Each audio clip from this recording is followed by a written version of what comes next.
dahil nagkaroon ako ng amang katulad mo na yumayakap mula sa pagtulog at pagmulat ko. Napakasaya pa natin kumukuha ng mga litrato, pero ngayon ang laki na ng iyong pinagbago. Lagi ka na lang galit at nagwawala, nakakatakot nang tumitig ang iyong mga mata. Minsan ay gusto kong yumakap sa'yo ng mahigpit, kaso natatakot ako baka bigla kang manakit. Anong nangyari sa'yo pa? Hindi na kita kilala, dahil kung itrato mo kami ngayon ay iba na. Ganyan ba ang naging dulot sa'yo ng maduming usok? Matinong pag-iisip mo'y dahan-dahang sinusulog. Di na ikaw yan, Papa.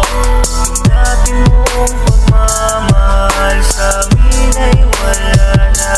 Ano ba ang masamang hangin ang sumanib sa'yo, Papa?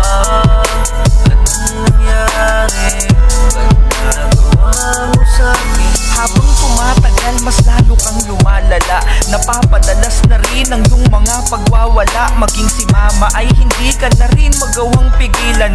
Tuluyan ang naglaho ang iyong matinong isipan. Isang araw habang ako'y masayang naglalaro, hubot-hubad kang lumapit sa akin at langung-lango. Kitang-kita ko nanlilisik na mga mata mo, dahil sa takot ako ay napakaripas ng takbo. Kaso sa aking pagkadapa, ako'y bigla mong naabutan. Tila may demonyong nakasanib sa iyong katauhan. Ako'y parang laruan na iyong ipinaghahampas. Tanging naririnig ko lang mga sigawang malakas. Dama ko ang sakit sa bawat hampas ng aking bungo, habang ako ay naliligo sa sarili kong dugo.